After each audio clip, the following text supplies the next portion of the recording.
Right, I think we'll make a start now.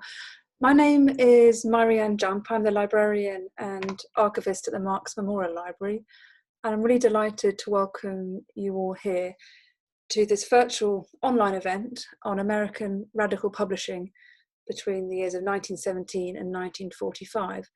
Now, don't worry, it's not just me speaking. Our two panelists currently have their cameras off and will be making an appearance shortly. Before I introduce Jodie Collins and Dr. Sue Currell, I'm just going to very briefly tell you about the library, the Marx Memorial Library, and also explain why this is a subject that's very close to our hearts here at MML. And for those of you who don't know much about us, the Marx Memorial Library is a library, an archive, and a workers' school. We were founded in 1933 in the context of the rise of fascism in Europe. So while books were being burnt in Berlin, a group of socialists, communists, and trade unionists convened in London as a Marx commemoration committee and decided that a library would be a fitting memorial 50 years after Karl Marx died. For many decades now, we've been accumulating a phenomenal collection of over 60,000 books, pamphlets, and world-class archives on the history of socialism and the working class movement. And our role as a workers' school continues to this day. We have, you'll see from our website, we have a phenomenal array of classes, conferences, lectures, book launches, and much more, as well as usually when it was permitted, we had school events and things like that on site as well. So please do take a look at our website, have a look at what we've got coming up, and do join. We produce an annual journal, Theory and Struggle, with Liverpool University Press, and all our members, for just £25 a year, receive a free copy, as well as knowing that they're supporting our wonderful library. So why is this subject so special to us? We're home to the John Williamson collection, one of our prized collections here at the library. John Williamson was born in Scotland in 1903, and when he was very young, he emigrated to the USA. He was extremely active in the CPUSA, a national organizer, and in fact he was deported in 1955 following 5 years, a period of 5 years in jail. So he was deported for his political activities and came over to the UK. He was then the librarian of the Marx Memorial Library between the years of 1963 and 74. And by all accounts, he played a phenomenal role in rejuvenating the library during this period. In a really lovely account in one of our bulletins from this time, there's a tribute to John Williamson just after he passed away in 1974, and when his library came to our collection. And it explains, virtually without staff and a very minimum of voluntary assistance, Williamson set to work with a chairman whose devotion had kept the library going almost single-handed to bring it back to full life, building up a programme of broad educational activities which should arouse the interest and participation of trade unionists and other active in the labour and progressive movement. It then goes on to say, his extreme conscientiousness was a household word, the list of things to be done and points to be taken up, which he invariably carried with him, was a standing friendly joke at Mark's house, which I think is quite nice and evocative about the role he played, the critical role he played in those years at the MML. Now, his collection was donated to us by his widow, May Williamson, shortly after he died in 1974. It's over 3,000 items. Most of them are pamphlets, but they also include periodicals and trial reports from leading members of the CPUSA in the 50s as well. The pamphlet collection is absolutely phenomenal, and although it's catalogued, it's actually not very often used. So I really hope this event helps bring this collection to the fore. They cover subjects such as women, civil rights, youth, trade union organisation. It's a really wonderful collection. So for all these reasons, I'm really thrilled we've got this event. And I've got a particular announcement to make, because just yesterday, by coincidence, Robert Williamson, son of John Williamson, sent us here at the Marx Memorial Library 5 boxes of his own political material. So having attended the opening of our John Williamson collection many, many decades ago, in tribute to his father. He's now very generously thought to donate his own papers to us here at the MML, which is phenomenal. And they include material on the anti-apartheid movement in Glasgow and on campaigns around education as well. So we're really pleased to maintain that relationship with the family. He's based in Melbourne, and it's currently 4 AM in Melbourne, but we will be sending him a link, of course, to the recording of this event. Right, I think that's definitely enough from me. So I'm really delighted to introduce our first speaker, Jodie Collins. Jodie is an AHRC-funded collaborative doctoral student at the University of Sussex and the British Library, where she's been collating and promoting the hundreds of political pamphlets available in the library's collection. So I'm really looking forward to her insight now. Thank you very much. Hi, thanks, Marion. Hi, everyone. Thank you so much for coming. I'm really chuffed to be doing this with you. And thank you to the Marks Memorial Library for inviting us. I'll just get my presentation up. There we are. I hope you can all see this. Right. My name's Jodie. I'm in my final year of my collaborative PhD with the British Library and Sussex University, where I'm researching American political pamphlets from 1917 to 1945. And so essentially with this talk, I'm going to be kind of condensing my entire thesis into a 20-minute talk with lots of images to try and keep your attention. I think a good starting point is probably to ask, what is a pamphlet? So more informative and detailed than a leaflet or a flyer, but more succinct and direct than a book. Pamphlets stimulate conversation and allow the reader to engage with sometimes complex topics in a typically more accessible way. While leaflets and posters, for example, will always contain information that's sort of only relevant for a short period of time, so an advert for an event or something, the pamphlet often contains timeless information that can be endlessly revisited. So a very obvious example of this is the Communist Manifesto, which was originally published as a pamphlet and was reprinted in various new editions and translations, probably more than any other pamphlet in history. The low production costs of pamphlets meant that they could be printed quickly and in large quantities, and this allowed for quick responses to political events. Their small size meant that they were easy to transport and distribute, and this also made them elusive to authorities, and this made them it made them a popular choice of publication during times of press censorship. So you typically see an increase in the number of pamphlets entering circulation during times of social crises and upheaval, most notably periods leading up to and during the American and French revolutions. So I've got a few pamphlets from the American Revolution here, most notably Common Sense on the far right here, by Thomas Paine. So pamphlets were somewhat inherently radical format of publishing, and I'd say the most democratic format, and they opened up an engagement by and with the working class, who had typically been shut out of political discourse.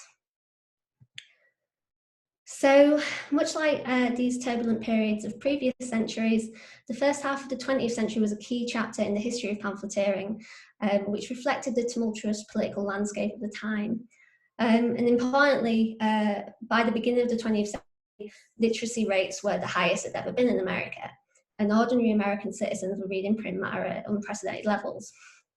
Improvements in technology and printing meant that higher quantities of pamphlets could be distributed, and importantly, illustrations and photography could now be incorporated, which offered a new and penetrating way in which radical ideas could be communicated to the public, whether they could read or not. And by the 1930s, it was clear that the Communist Party and their affiliated organisations were the most prolific pamphleteers in America. The party had more than 40 bookstores across the US which sold pamphlets, but beyond this, pamphlets were distributed in many different ways. So for example, party members sold them at meetings and rallies. They passed them on to friends and family, who passed them on to their friends and family. Radicals would kind of hide them in their co-workers' bags for them to later discover. And the stories of party members organising literature caravans and travelling around to the countryside to distribute pamphlets to places that couldn't normally access them. And there's even stories of people discovering pamphlets hidden within library books and stuff like that.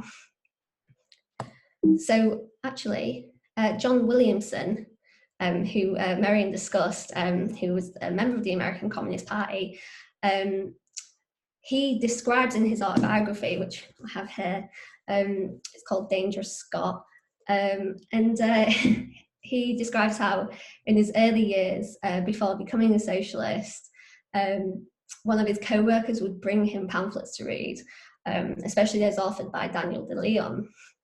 And not long after, another co-worker later began to send him pamphlets by Lenin, like State and Revolution. And Williamson writes about what a strong impression all these pamphlets had on him and his political development. And here in the bottom, he's pictured alongside other Communist Party members on trial in 1949. And he was accused of plotting to overthrow the government, and he was subsequently sent to jail for 5 years before being deported to the UK. So in the decades preceding the founding of the Communist Party in 1919, there were some organisations which were really pioneering the modern radical pamphlet in America, and I do want to talk about them briefly.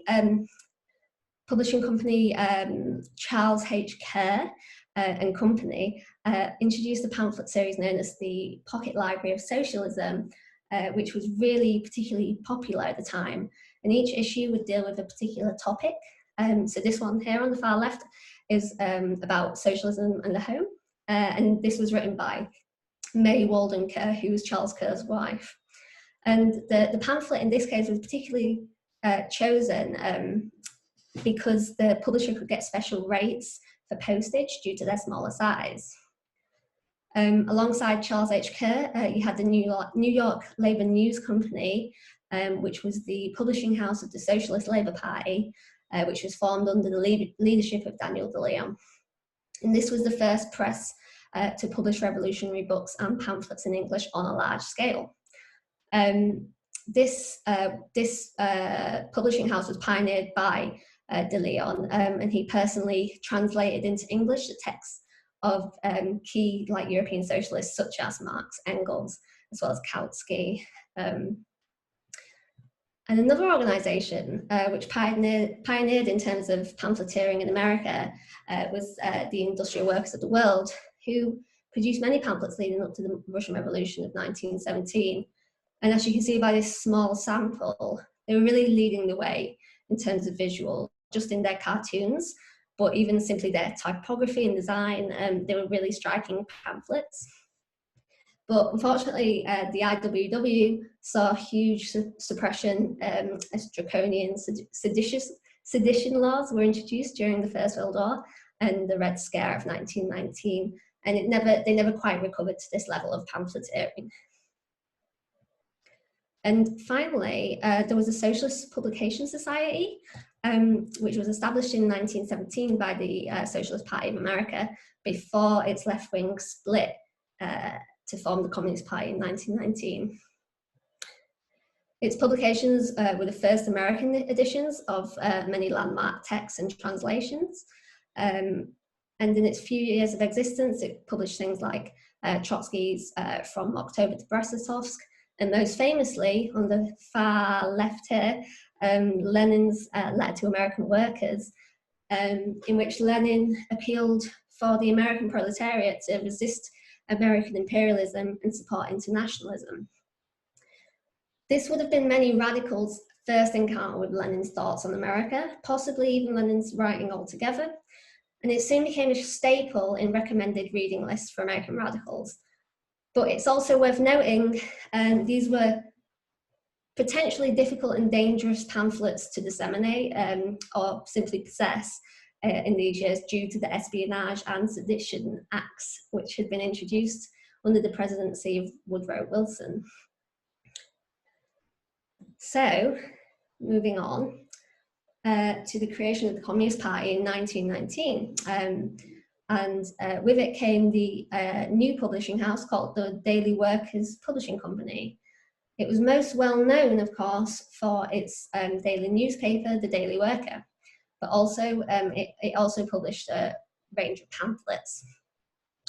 The general quality of these pamphlets wasn't always that great, and the frequency of publication was quite sporadic. But I think this reflects a general sort of discord in the party at the time, and there was a lot of factionalism, and recruitment and funds were low, and I think this would have impeded the party's ability to really focus on and commit to publishing pamphlets. Nevertheless, they did produce a pamphlet series called the Little Red Library, and you can see a few examples at the top here. And they featured quite in-depth writings on things like the Paris Commune and trade unions in the US. Particularly notable were the pamphlets written by J. Lovestone, which seem to have had a fair bit more invested into them. And you can see the pamphlets along the bottom row here. They had quite good illustrations covering the front page, and the actual physical quality of the paper was better than the other ones. So this is possibly because Lovestone at this point was a major leadership figure in the party, so it might have had more invested into the works that he'd written. Alongside the official party publications at the time were the pamphlets published by the Trade Union Educational League, which was set up in 1920 by William Z. Foster of the Communist Party, and it was basically the trade union arm of the party.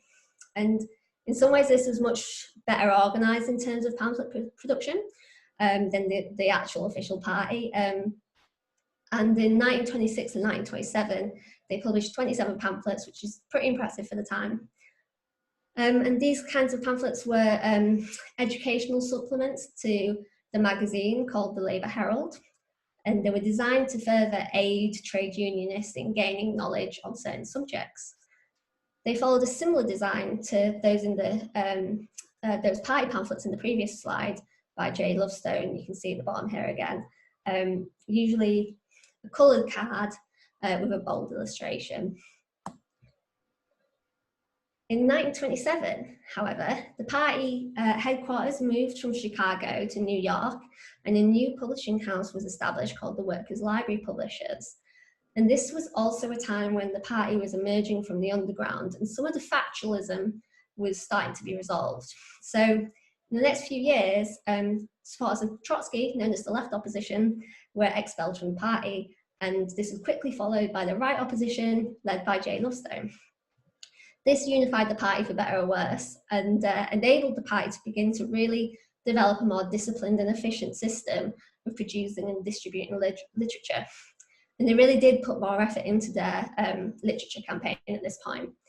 So the number of pamphlets published steadily increased into the 30s, and although, again, the quality kind of fluctuated, the party had started to focus on making publications more appealing, and illustrations were being used much more frequently. Particularly as the Depression took hold, the party knew more people were now questioning capitalism as a system and would be more open to recruitment. Communists no longer had to make potential followers dissatisfied with the status quo. And cartoons and illustrations were a really great way of conveying sometimes complex ideas or concepts in a really quick and simple way to the average American. So one really good example of this actually is the pamphlet, Why Should American Workers, why every worker should join the Communist Party, published in 1930. And it's only 31 pages, but it is packed with really quite striking illustrations. And they're by various radical artists, and they touch on a variety of subjects. So from colonialism to the civil rights of Black Americans, to criticism of mainstream political parties. And then, of course, you've got the front page cartoon on the top left, which is of a worker literally breaking free of his chains. So in a small number of pages, it quite effectively explains a number of social and economic issues, and it's kind of the quintessential pamphlet. The party obviously saw quite a lot of value in this, and in the following years, more pamphlets like this appeared, with striking illustrations and narratives which presented issues really accessibly to the public. And I think by 1933, the party had really got into its stride with this. And the number of pamphlets published by the party was beginning to ramp up. So just to compare, in the 1920s, the party was publishing about 10 pamphlets each year with a total volume of several 100,000 copies. But by 1935, the party was publishing about 60 pamphlets a year with several million copies distributed across the US. That's quite a big change. However, a major change occurred halfway through 1935 when the Popular Front era was ushered in. And communist parties across the world were instructed by the Communist International, or the Comintern, that they should now be forming alliances with their country's left and liberal forces in the name of anti-fascism. Earl Browder, who was leader of the American Communist Party now, began a campaign to soften the party's image and promote themselves as a sort of patriotic force. And this was epitomized by the slogan, "Communism is 20th century Americanism." So rhetoric as well as cartoons were really toned down at this point, and they would often invoke things like the American War of Independence, the Civil War, and figures like George Washington and Thomas Jefferson and Abraham Lincoln. They kept appearing in texts and in images. So you can really see here plenty of kind of patriotic imagery, and there were numerous pamphlets celebrating July the 4th. You can also see the general change in tone, and even like the bottom right pamphlet is alluding to the American dream as well, for example. There was really a shift towards appealing to ideals. The party began to use language and imagery which really reinforced sort of the patriarchal family and marriage as an institution. This is often at odds with like typically Marxist ideas which challenged the bourgeois nature of marriage and the family under capitalism. So just for example, you had this pamphlet by the Young Communist League who were decrying the fact that fewer young people were marrying and having children, and asserted that the family was a cornerstone of civilization. It ends with this really vague and uninspiring call for youth to demand some sort of program for financial assistance to marry. And this approach was applied across to the party's fight for civil rights for Black Americans, right? And so in this one, also by the Young Communist League, you can see how rhetoric has been quite dramatically softened. Now the fight for liberation and revolution was now a strive to be a real American and to assimilate into existing patriarchal institutions. And this was the kind of, this pamphlet here was kind of the inaugural pamphlet of this 20th century Americanism campaign. And it features this big wholesome picture of Earl Browder and his wife, Risa, and a young girl on his shoulders, who isn't actually his daughter because the Browders only had 2 sons. So it's a proper mystery who that is. But anyway, it's a sort of very classically American image, and actually very politically ambiguous as well, if you weren't aware that this was Earl Browder. And it was in these years that Earl Browder really became the face of the party, and he was presented as this red-blooded American, and his portrait often featured on covers and inside covers of pamphlets, and they would often feature biographical introductions talking about his childhood and his very explicitly white American family. And he also, at this time, became responsible for the largest number of pamphlets published, not only by the Communist Party, but by any American full stop. And you can see here just a small sample of some of the pamphlets that he authored between 1935 and 1944. And so just kind of switching between these slides from the early 1930s to the late 1930s, you can see quite a dramatic change in the style and images. They really cut down on using cartoons if they were used at all. they were far less, if they were used at all, they were far less abrasive and challenging than they had been previously. They're really always quite uninspiring, really. But there's plenty of like Il Brada's face. Cartoons were really an inherently quite radical, rebellious medium, and the party was really trying to avoid looking too rebellious right now. And so I know I'm tight for time, so I don't want to go into too much detail about the wartime period. However, as you can see from the sample I've got here, I'd say there was a general continuation throughout the war of this overall more toned down approach. And then El Browder continued to monopolize as an author. Honestly, a lot of the pamphlets really lost a lot of inspiration, and the party never really returned to what I think was the best of pamphlets, produced at the late 20s and early 30s with these really great images and more aggressive radicalism like this. So, to conclude, I don't want to say thank you yet. To conclude, the pamphlets of all these eras were really just fantastic pieces of history, or are really fantastic pieces of history. And they really help us to understand how the party understood and interpreted events and how they wanted to influence them and how they conveyed the ideas to the public. And it's really underestimated what a major period this was for pamphleteering in America, as well as what a major influence pamphlets had in America. We are talking about tens of millions, perhaps maybe hundreds of millions distributed around the US in the 1920s and 30s. They really were like vital forms of communication and recruitment in the party. Just to round up, I guess today, what might have normally gone into a pamphlet is now on the internet, for better or worse. It's very unlikely that we're going to see this kind of huge circulation of accessible physical literature aimed at working class people again. And obviously, again, if you are interested in getting close up and personal with some of the pamphlets I've featured, the majority, I think, are available at the Marx Memorial Library, thanks to John Williamson, who, as I mentioned earlier, donated his large collection to the library. And I really do recommend having a look if you get the opportunity. And thank you for listening.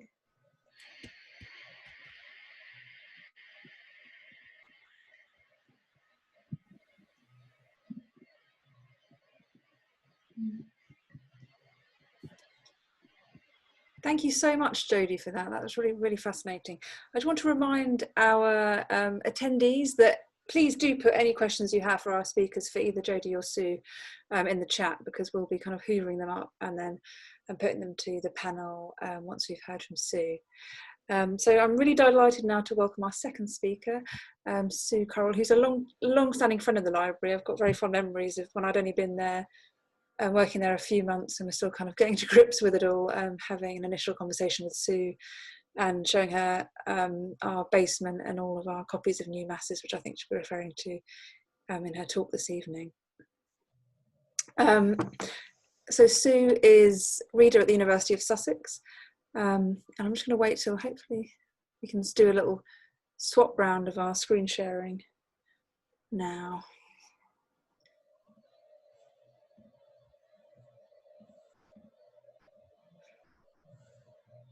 Great, I think we're all set. Well, thanks, Sue, over to you. Great, thank you, and thanks, Jodie. That was an amazing talk and survey of a vast history of pamphlet publishing, and thank you for kind of covering a lot of the history of the CPUSA, which is kind of in the background of my talk today. So I'm going to begin. I hope everyone can see the slides that I've got up here.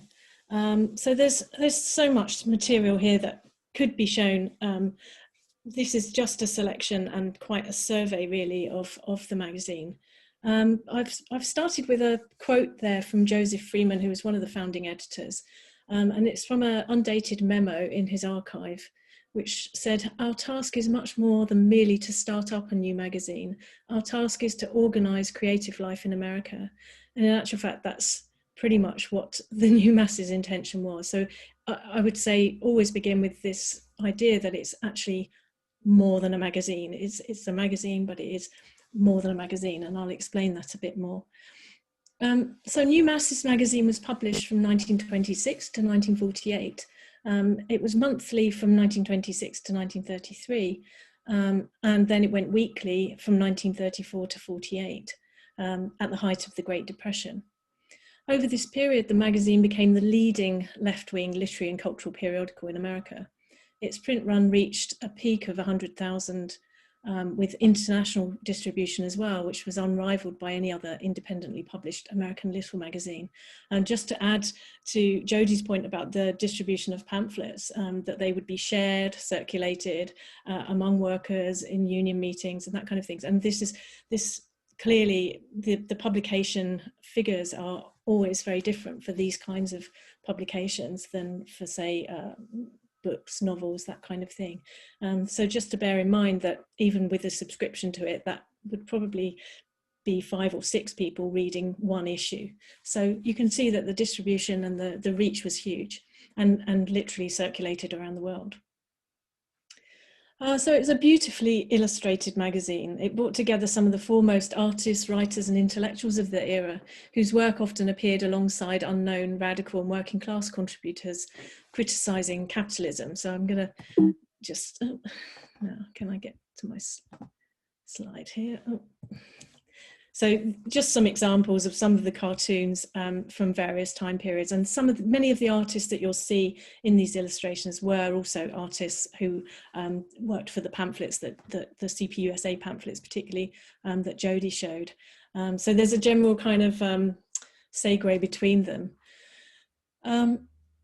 Through stories, poetry, plays, songs, reportage and political commentary, the magazine played out and amplified all of the key events, cultural debates and arguments of the communist left. As you can imagine, there were many over the period. And it's very important, it's a very important magazine for understanding the rise and fall of communism in the US in this time.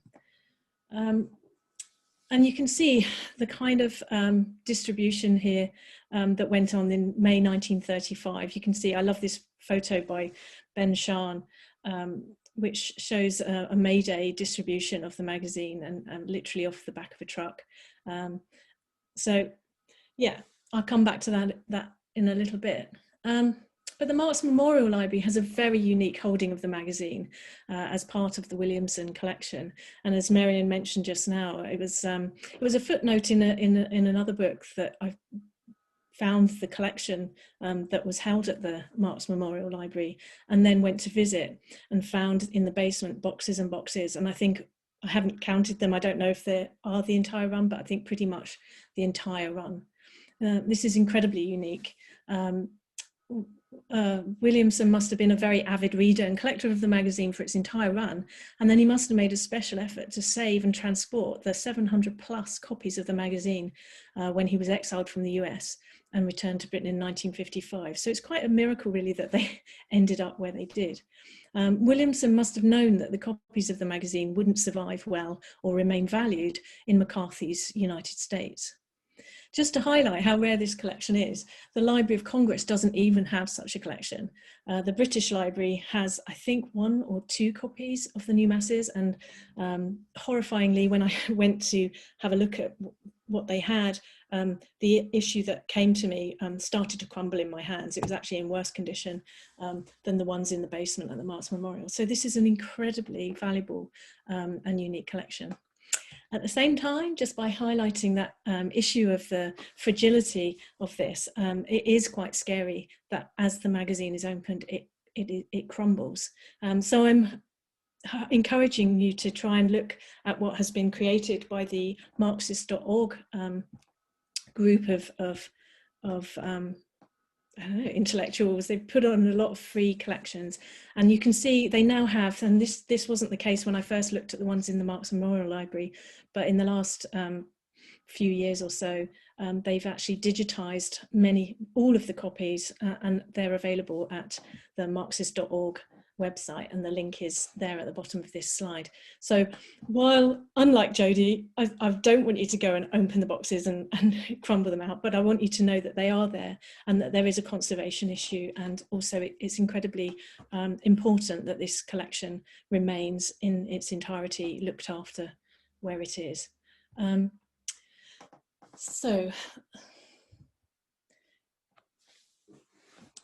So this, as this first issue cover shows, New Masses was first published in the spring of 1926.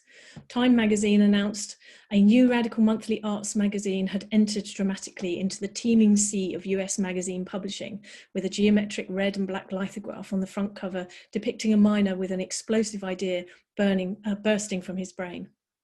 The unsigned first editorial spoke in the collective voice of the numerous contributing editors and promised continual change and experimentation. New Masses promised to remain connected to the masses with collective and cooperative editing and reader input, all without any commercial sponsorship in the competitive environment of mass market publishing. Making it quite hard to research in the sense that it had a collective rotating editorship throughout its entire history. To get this new magazine off the ground, former editors of the magazine's precursors, Masses, as mentioned, and The Liberator, had turned to the American Fund for Public Service, a fund set up to manage and disperse the $1 million that Charles Garland had inherited from his Wall Street broker father. This is quite ironic. I quite like that history. Refusing to take the money that he had not earned, Garland had dedicated the entirety to radical causes and appointed a board to oversee the process. One of the other things they did, I think, was set up or fund the American Civil Liberties Union as well. The relationship with the fund trustees, between the magazine and the fund trustees, was fraught for many reasons and quickly broke down. By May 1928, the Garland Fund withdrew all further monies and cancelled the debt. As the editors put it in the magazine, they put us out in the snow. While some of the original founders left, Mike Gold and Hugo Gellert, the illustrator of this first cover, remained.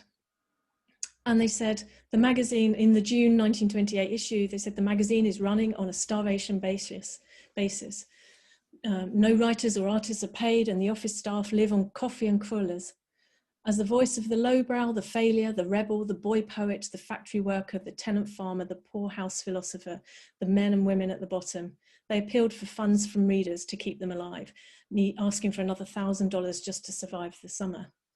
That June, the Daily Worker announced the rebirth of the New Masses, with Mike Gold now editor, and noting that it was splitting away from the liberals and moving more fully towards proletarian literature and the working class, as well as a cut in price to 15 cents from 25 cents, which is interesting in terms of the funding. The Daily Worker praised it in July as different and attractive. Its heavy black lines and butcher paper make it closer to the worker. So the aesthetics that you see change and transform in this time into an even cheaper paper, which crumbles actually even more. So less color print and less, the quality of the paper much cheaper, is actually down to the fact that it was on its uppers. But actually the fact that it continued to exist was really because of its closer connection to the Communist Party and Communist Party support, if you like. So this move to the closer to Communist Party circles, and I've got a slide here which shows Union Square, where you have where the Daily Worker was published from, the CPUSA headquarters were there. There were other newspapers and radical publishing in that area.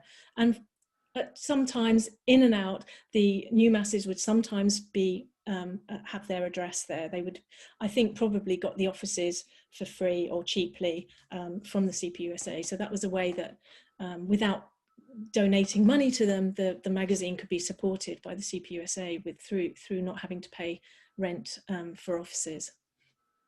And they were always moving around and trying to kind of like keep paying the rent. But so there was a closeness, but it should be seen as a sort of not just an ideological shift, but a kind of contingent planning for the magazine's survival. One common assumption that's been made about the magazine is that it was a front magazine for the CPUSA, but more detailed research shows that although the magazine editors worked closely and sometimes very closely with the Communist Party officials, it was never fully controlled or funded by them.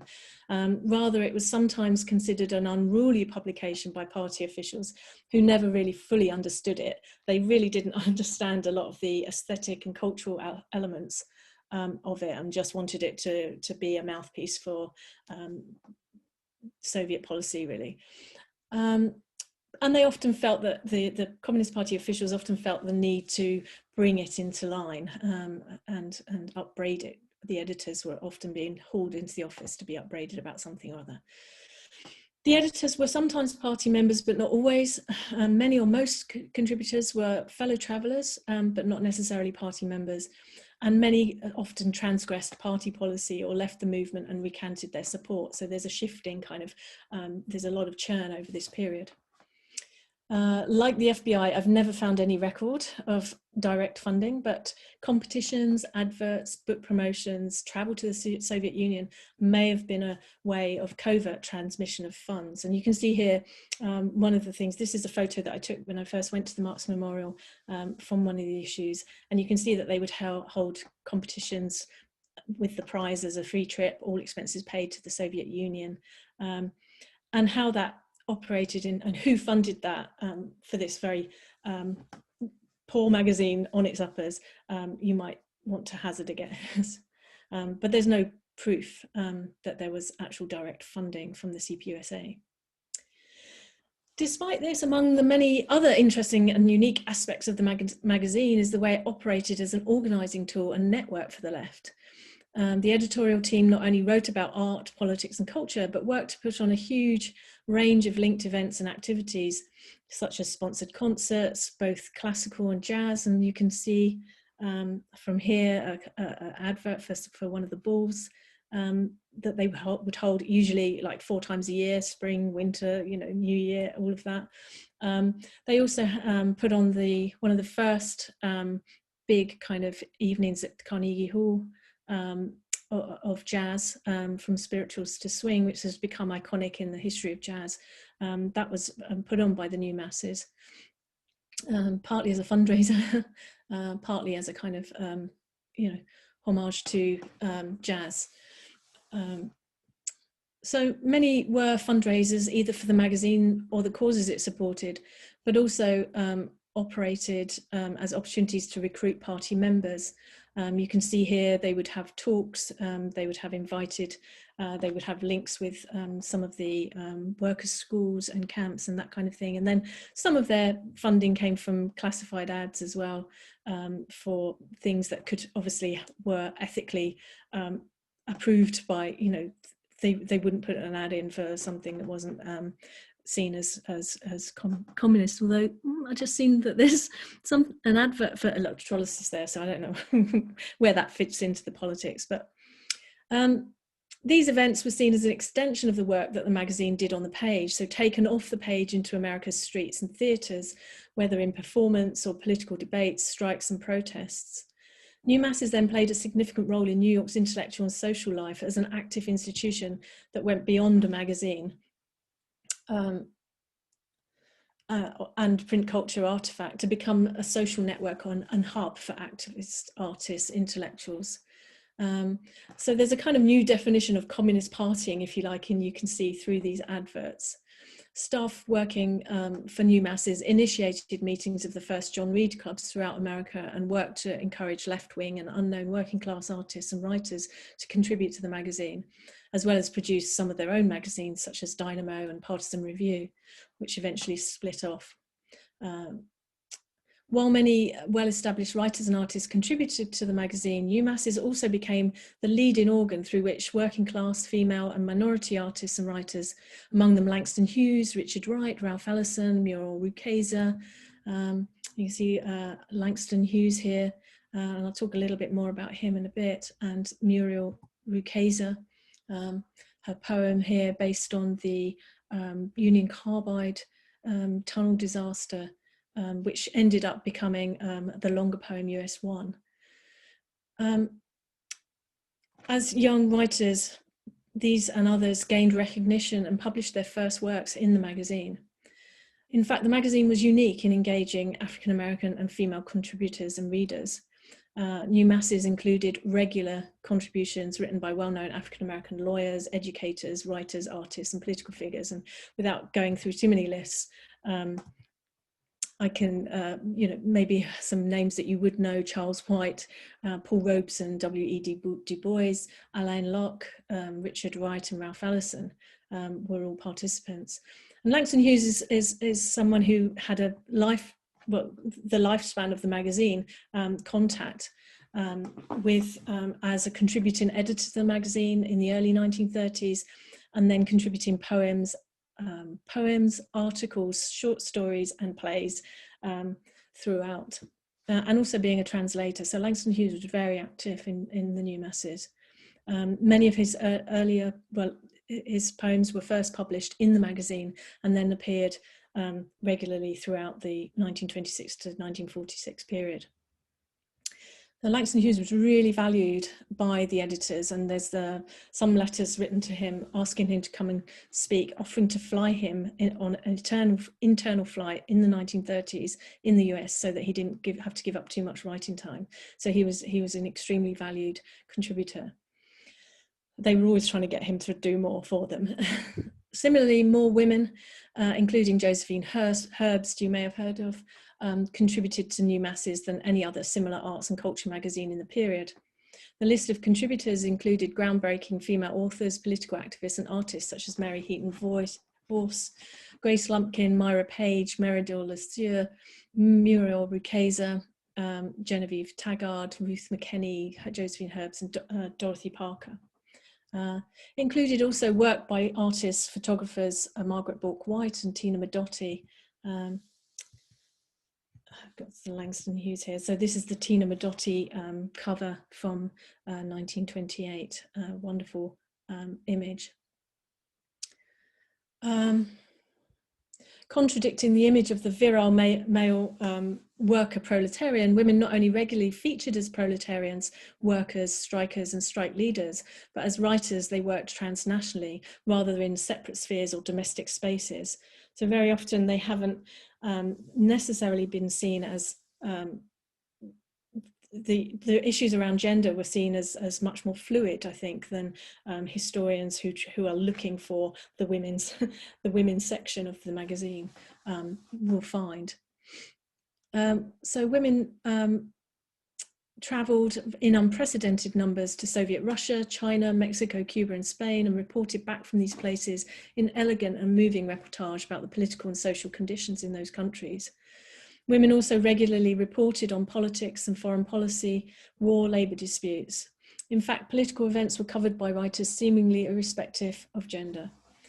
By the 1940s, women working for the New Masses produced cultural Marxist feminist criticism, which had a legacy in the work of second-wave feminism years later.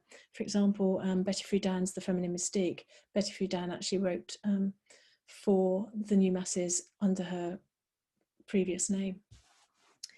Always operating in the semi-clandestine environment of communist activism and persecution, as well as in continual financial desperation, the magazine was constantly moving location and was rarely free of internal battles and hostilities. By the late 1930s, it had become a key target for anti-communist investigators, and later outright persecution of the magazine editors. Writers and readers the magazine editors, writers, and readers all came under investigation by the House Un-American Activities Committee. This is quite humorously treated in this cartoon, which shows they still are having as many cartoons as they could afford or fit in, even in 1947, shortly before the magazine was shut down. So you can see, as a result of this, you can imagine the records of editorial meetings, financial receipts, letters, subscription lists are quite rare, if found at all, presumably destroyed, maybe altered or hidden. Many writers throughout the entire kind of run of the magazine used pseudonyms and other anti-surveillance techniques, which also makes research something of a forensic tool. And this is compounded by the problem, This is compounded by the problem that only some of the only traceable records consist of unreliable testimonies and hearsay gathered by the FBI. So one of the best resources that you can use for researching the later part of this magazine is the FBI files and HUAC trial testimonies, which obviously you have to kind of read between the lines, but they start to circulate their own kind of mythologies, repeated mythologies, which become hardened in the history of the magazine. So a kind of meta history starts to build up that you have to kind of, as a researcher, you have to kind of start to unpick. So the image that the magazine had become this rigid, Stalinized publication by the mid-1930s, more than 10 years before shutting down, really contrasts with the evidence of a lively and still popular magazine at the time, while overlooking the magazine's contribution to the nascent civil rights and second wave feminist movements. So quite often it hasn't been seen as connected to that in many ways. I would argue that it very much is a precursor or early part of the early civil rights movement. Records about the running and management of the magazine, as well as its distribution lists and finances, were likely to have been destroyed before or during the Cold War to prevent persecution. There's evidence in some of the HUAC trials that people were started to burn their collection and their copies of the magazine. It was the last thing you needed to be found in the basement when you were under investigation. You also might, it was often used in HUAC, just a word search through some of the trials. You can find that new masses comes up as very often being used as kind of evidence of guilt and membership of the Communist Party. So some of those involved with the magazine disappeared, changed identity, maybe were deported, lived in exile, as Williamson did. Well, Williamson was put in prison and then had to live in exile. And many recanted or were blacklisted. So the narrative is really complex, is what I'm trying to say. Despite this, for over 22 years, the New Masses was an active institution which worked to bring Marxism to the masses through art, literature, and politics, and well beyond the print medium. There's much more to say about it. This image is a photo taken from the important Williamson collection when I went to visit it, which enabled the significant magazine to survive. And you can see at the bottom, it's a quote from Karl Marx: "Labour with a white skin cannot emancipate itself when labour with a black skin is branded." This in the mid-1930s, you can see it presented a kind of, you know, if you put it in the context of segregated apartheid US at the time, at the height of lynchings, and you know, persecution of African Americans, and particularly African American radicals, you can see that this magazine it has a unique kind of contribution to make to the history of American civil rights. So the Williamson collection then enabled this significant magazine to survive across the Atlantic until today, despite this persecution and the conservation threat to its physical existence. So thank you extremely to the Marx Memorial Library for holding this wonderful collection of this wonderful magazine. And I'm happy to answer more questions. This is just a tip of the iceberg of things that I've been looking at over the last few years. So thanks. Oh, thank you so much, Sue. I mean, just what you and Jodie just provided us with is this phenomenal way into these parts of our collections that we can use for years to come, to be honest. It's a fantastic insight into kind of where this publication came from and what we can find in it. It's really, really interesting. Thank you.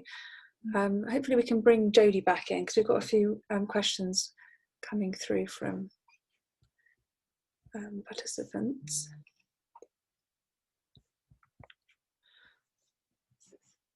Jodie.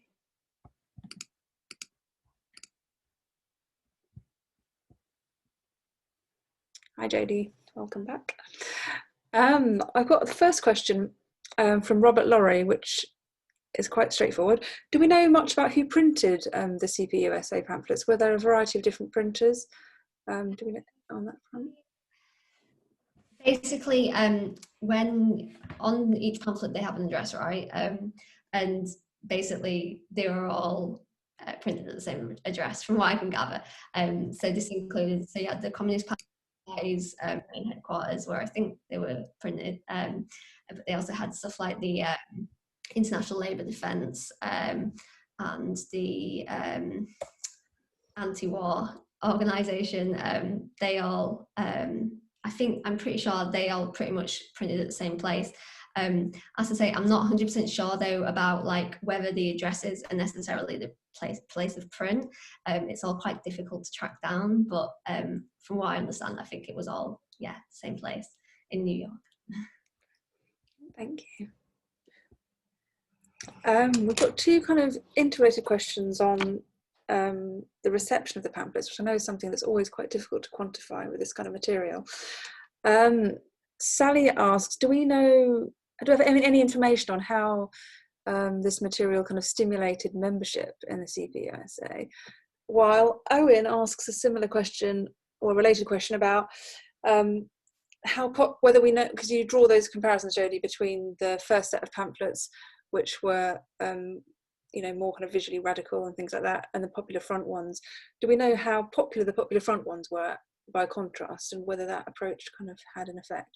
Yeah, I mean, based purely on like the number printed, the Popular Front ones were vastly more popular. Yeah, we're talking quite significantly.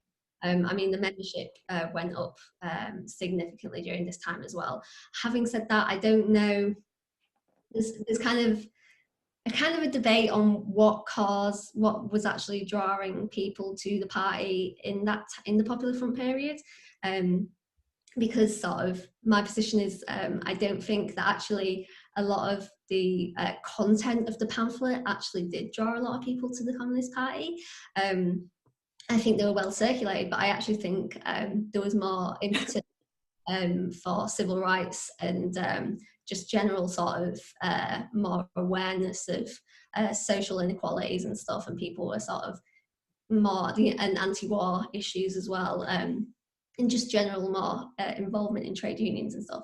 I think that was more the impetus than actually the content of the pamphlets. Having said that, I do still think the pamphlets were an important way of sort of getting in touch with people and getting people thinking. So I can't tell you exactly like how many people will get engaged, but I think, that judging by how many they decided to actually print and distribute, I think there was still quite a lot of engagement. Thank you. Sue, do you have anything to add on any of that? Or? Yeah. Very often the pamphlets are actually advertised in the magazine, and they sometimes get distributed. And then if you think about the bookshops where they're sold on the newsstands and that kind of thing, they would be side by side. So if you're browsing and you're interested in something in New Masses, you might also then find something else. So they kind of operate kind of multivocally, if you like, as collectively. A lot of those things. Print, I'd quite like to go back to the printers thing, because that's quite an interesting thing for the New Masses, because quite often there were artists and intellectuals, they weren't really kind of who did come from working class backgrounds, but very often, but not all of them. And the printers, they often had big run-ins with the printers who were very radical and unionized members, and they weren't prepared to work for nothing like a lot of the artists did, or to kind of delay or to wait to get some money in. So quite often you get evidence in files of like printers, like letters saying the printers are holding on to the print run again until we pay them, and so there's quite an interesting, and so they would go from one printer to another sometimes, but usually within New York, to try and kind of get favour. But yeah, and they try and do it as cheaply as possible. That was the other thing. Thank you. Really interesting. I've got a couple more questions that have just come in. One from Sam Hyde. Have you come across any examples of British artists or cartoonists being published in the magazine or any of these pamphlets?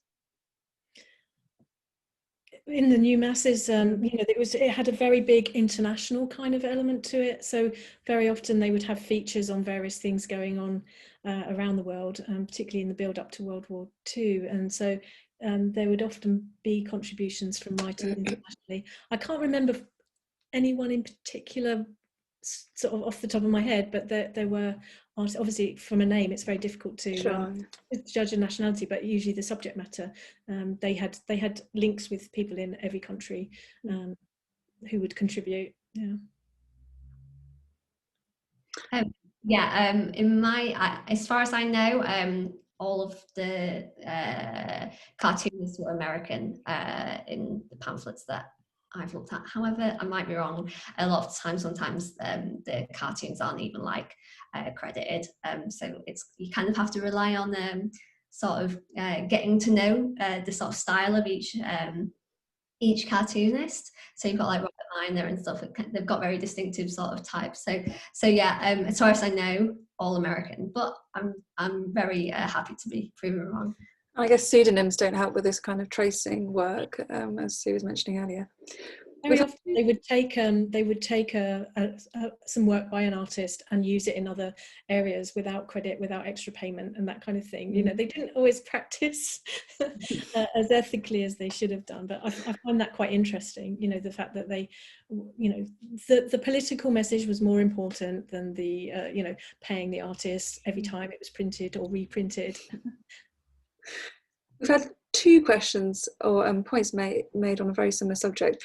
Paul Mishler says it's important to add to this story that the CP and its friends published almost as many non-English pamphlets and periodicals, including in Yiddish, Finnish, Ukrainian, Spanish. And Collier brought this up earlier actually in the chat, because obviously these would have had a key role in organising and political education in migrant workers and things. Is that something you've come across, or does that fall outside the scope of some of this research?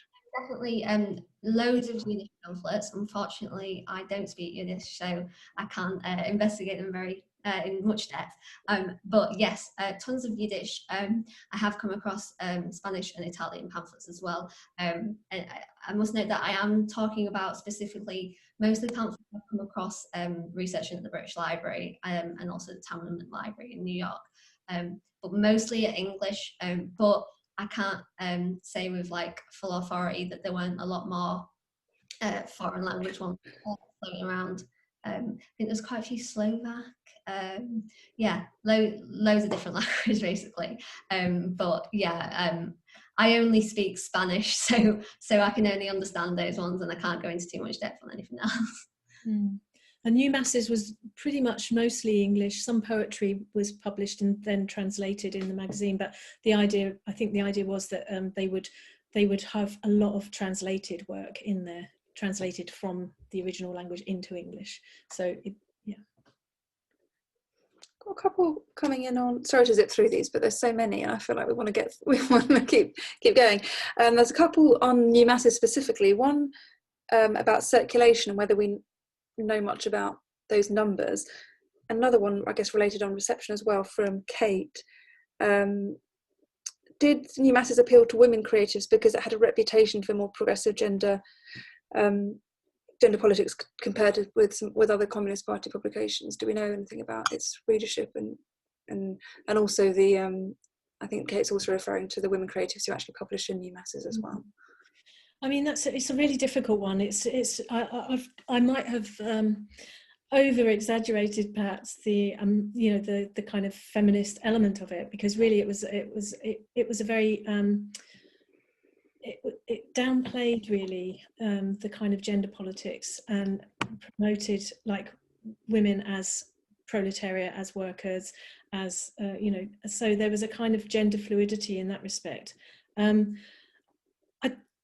It's been, I think, because the New Masses was sort of recorded as a kind of boys, you know, it was seen by the 1970s, the kind of collections that were made from the New Masses just basically excluded all women. And so I was trying to kind of investigate where women came into it and had a voice in the magazine. And I don't think it was particularly notable. I think the work that the women have done for it has been kind of underplayed, including even things like the business and production side of things that a lot of women did.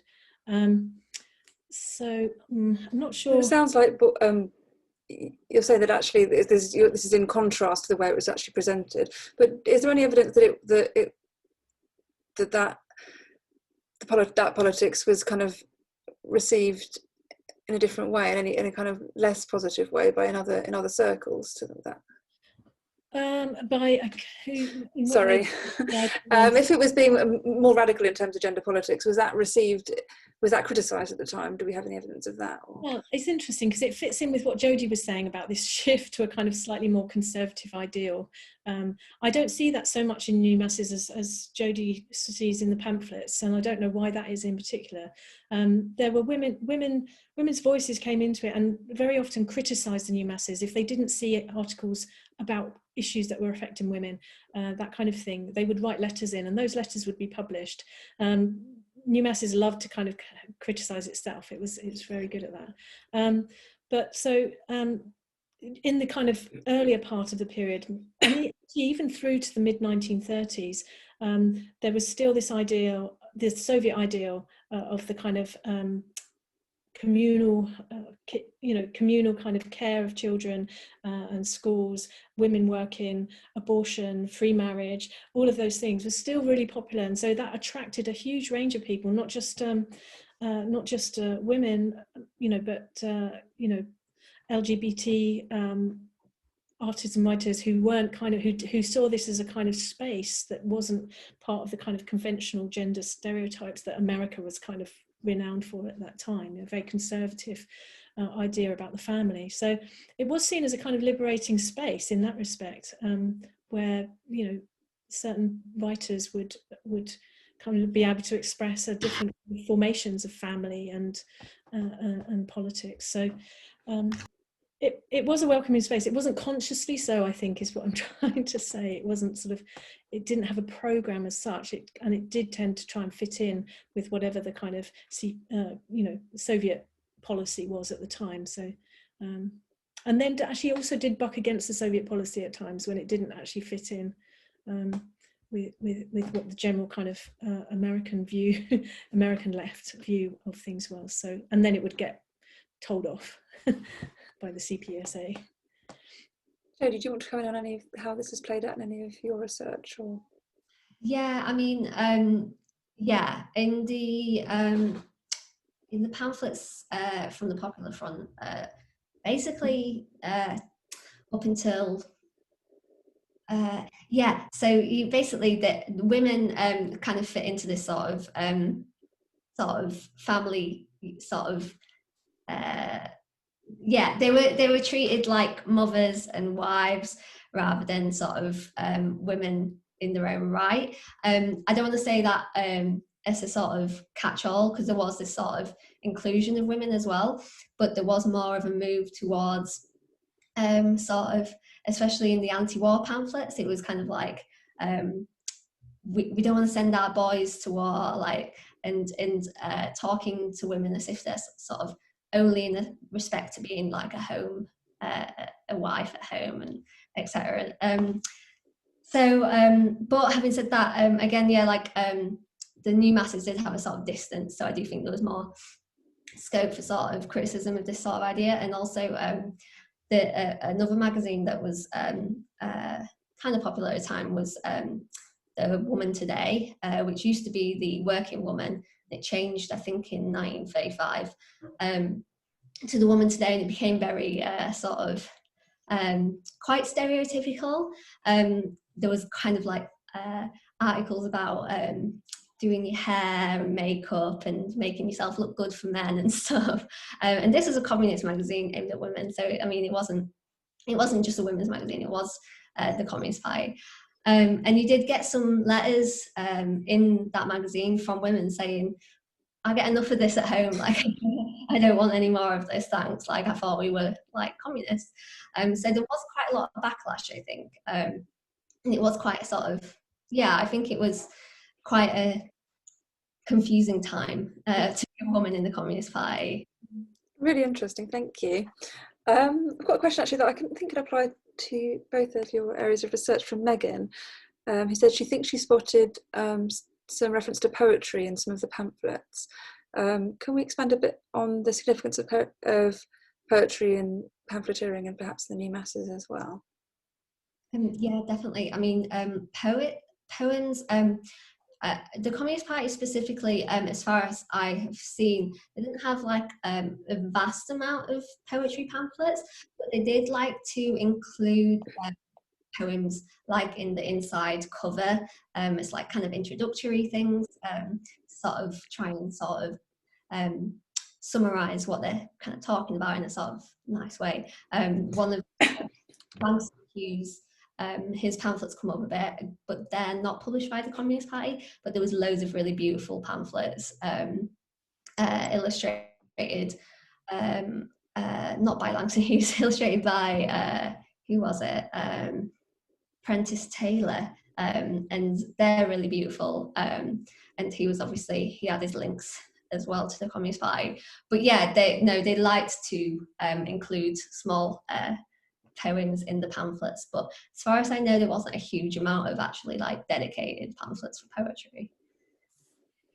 Yeah, it's an interesting thing, the question of literature, because obviously poetry, unless it's incredibly dull and didactic, it's always open to interpretation, and that is very problematic for if you're trying to if you've got a very hard line on a particular issue, and then you have someone writing something that then everyone interprets as counter-revolutionary, and this happens in the new masses all the time, and writers would leave very upset because they'd been accused of being either counter-revolutionary or that kind of thing. So the debates around culture, you can see why they moved gradually towards more politics and less literature, but that was also because a lot of artists and writers got really fed up with getting slammed for not kind of giving the right party message, and then would go off quite disgruntled to kind of write for other magazines. So they had to kind of the editors trod an incredibly difficult fine line all the time. It sounds like it. I've got there's a very practical question. Is there any kind of you mentioned the digital resource on the new masses. Is there an index or any other way kind of way in other than browsing these items?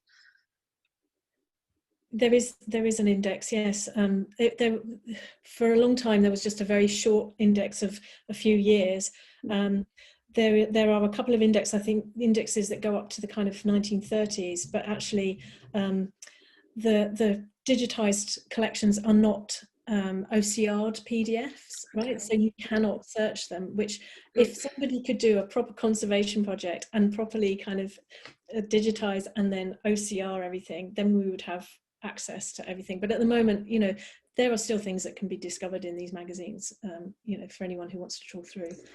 Wow, well, it sounds like we've got quite a task at the library, like you say. We've just now welcoming some volunteers and readers back on site after our very thorough risk assessment, and so our digitalisation programme is now up and running again. So I was just thinking that this is perhaps one of our forthcoming priorities, really, to start looking at this material again and focusing on, as you say, the preservation and really getting in there, because a lot of this stuff, unless you know what you're looking for, it's really hard to find, I think. I'm going to end with one kind of big question, because there's been a little bit of discussion in the chat about, is the pamphlet dead? So obviously Jodie, you mentioned this earlier on, and I think I tend to say the same thing quite a lot by default when we have visitors to the library, that our means of communication is completely transformed. But there are also people in the chat pointing out that actually we do still get handed flyers and pamphlets and that when we're on demonstrations and things. So wondering what you think that means in the way we look at these items today. I don't think it's dead, but I mean compared to the sort of amount we're talking about from like the 30s, like I don't think we're ever going to reach that sort of we're definitely never going to see that again. But yeah, there are plenty of like organisations that still make pamphlets. I personally would actually really like to see more pamphlets made, more interesting, radical pamphlets that are actually kind of like just random. I've got like a dream of like randomly distributing like beautiful cartoons and stuff in pamphlets, and I think it's a nice way to sort of engage with people. The internet's kind of full of stuff in there. Like, it's just a nice sort of, it's nice to sit down and hold a pamphlet and just read about something. And yeah, I hope it's not dead, but I don't hold my breath. Well, and interestingly, the issue of digital decay is actually more pressing in some respects than physical decay of paper, because the only new masses that I knew of when I, about 15 years ago, was a microfiche that they had at the University of Sussex, and that's how I kind of started researching it. Now the microfiche is decaying quicker than paper, and the quality is horrendous, and so like film stock, it just decays. So I think it would be nice to have some paper versions of these things anyway, of more recent pamphlets. So I like Jodie's idea totally. Yeah, well, the pamphlet is definitely alive and well in the basements and storerooms of the Marks Memorial Library. But you're right, we do have this constant dilemma actually in archives, in terms of this call for digitisation, but the knowledge that actually there's a lot of preservation issues around the digital files as well. So it's always a bit of a difficult conundrum. I really can't thank both of you enough. I think this has been such a fascinating event, really shedding light on these parts of our collection, which, as I was saying before, yes, we've got kind of up on our catalogue, but in practice, all this extra context and the kind of the story that you've painted in both of your presentations has really helped us find a way in, I think. I'm sure we'll have researchers watch this video back lots in the coming months as we welcome you back to the reading room. So thank you so much.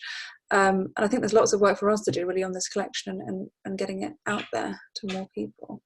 And Jodie, obviously we look forward to having you back when you finish your PhD, and with much more to report as well. So thank you.